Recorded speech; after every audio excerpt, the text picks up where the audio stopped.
ኳስ ሁኔታ ላይ ብዙ አስተያየቶች የመስጠት ሙድ አለውና ባይዘው ዘርዬ እግር ኳስ ከኔ ነው ወደ ዓለም የሄደው አለ።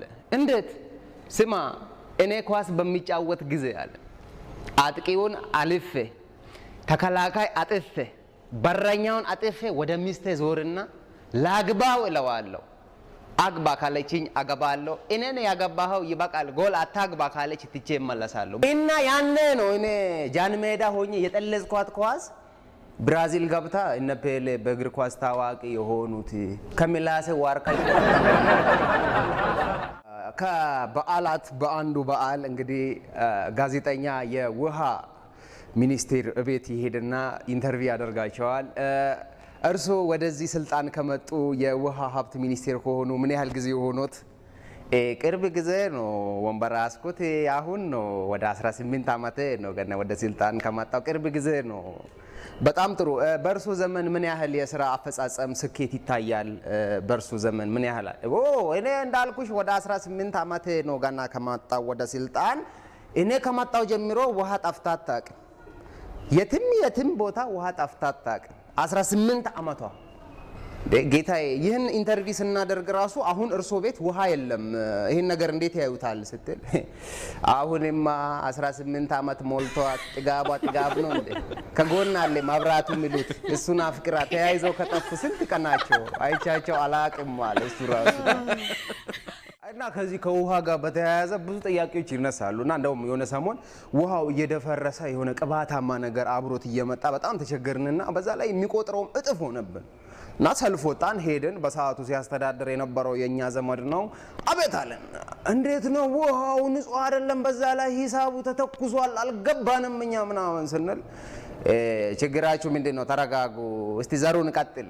ያው ሂሳቡ እጥፍ ሆኖብናል፣ ግራ ገብቶናል። እንደገና ደግሞ ውሃው ቅባታማ ነገር ይዞ ነው የሚመጣው፣ እኛ አናቅም ምንድነው እሱ ስንል እናንተ ምስጋና ቢሶች፣ የበላችሁበት ወጨት ሰባሪዎች፣ እኔ ለገላም ይሆን ውሃ ከነሎሽኑ የላኩላችሁ አይደል እንዴ? ቀብረር ብሎ ማለት ነው። ያው በተለያየ ጉዳይ እኔ ብዙ ቢሮዎች እንደምገባ ታውቃላችሁና የተለያየ ቢሮዎች ስገባ የተለያየ አይነት ሰው ነው ማገኘውና አንድ ቢሮ ገብቼ ጉዳይ በፍጹም ሊያልቅልኝ አልቻለም። ሳምንት ይለኛል፣ በሳምንቱ ሲሄድ የዛሬ ወር ይለኛል፣ በወሩ ሲሄድ 15 ቀን ይለኛል። አበድኩ። መጨረሻ ላይ አላፊ ቢሮ ገባው። እዚህ ቢሮ ፍትህ የለም ፍትህ የለም ፍትህ የለም ስል እስቲ የዚህ ልጅ ጉዳይ የያዘውን ሰው የጥሩት ተባለ። መጣ። ልጅ ፍትህ የለም ይላል፣ ምን አርጋችሁት ነው ስል አይ ጌታዬ አሁን ማንሙት ይሄ ልጅ የከተማ ልጅ ነው፣ ከተማ ውሃ ጠጥቶ አደገ ልጅ ነው። ከፍትህ በፊት ፍትፍት እንደሚቀድም ጠፍቶት ነው አለ። ምን ማለት ነው ስል ዝጋ ምሳ ጋብዘኝ እያለ ነው። ምሳ ጋብዘውና ጉዳይ ያልቅልሃል ተብያለሁ። አጎቴ እንግዲህ ለረጅም ጊዜ ስራ አልነበረውም እና ስራ አገኘ። የኤንጂኦ ውስጥ የእንስሳት መብት ተሟጋች ነው እና በጣም ደስ ብሎት ደወለልኝ። ዘርዬ እንኳን ደስ አለ በለኝ፣ የእንስሳት መብት ተሟጋች ሆኛለሁ፣ ስራ አገኘው እኮ አለ። በጣም ደስ ይላል። አሪፍ በጣም አሪፍ ደስ ይላል። ለማንኛውም በጣም ደስ ስላለኝ ዛሬ ምሳ ጋብዝሃለሁ እና ጥብስ ልጋብዝህ ስለው ምን ለማለት ፈልገህ ነው? የእንስሳት መብት ተሟጋች ነኝ አልኩህ እኮ ስጋ ብላ ይለኛል እንዴ? አሁን አንተን እዚህ ጋር ዱለትህን ባወጣልህ ደስ ይላል? የሆነ ቀይ ወጥህን ባወጣልህ እዚህ ጋር ቅቅል ብሰራ አንተን እዚህ ጋር ከታትፌ ደስ ይላል አለኝ። ኧረ አይለኝም። ደነገጥኩና ታዲያ ምን ልጋብዝህ ስለው አሮስቶ ጋብዘኝ። ያው አጎቴ አንዳንዴ ወግ አጥባቂ ነው እና እኔ አለ አንድ ቀን ከብሔሬ ውጪ ከሌላ ሰው ጋር ካየኝ ፒያሳ ላይ ረደኝ በቃ ግደለኝ አለ።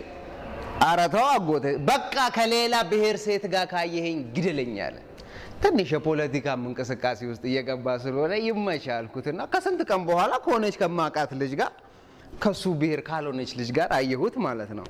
አሃ አጎቴ ትምላለህ ትገዘታለህ። ደግሞ ባለፈው ከማን ጋር ነው ያየው? ከማን ጋር አየኝ?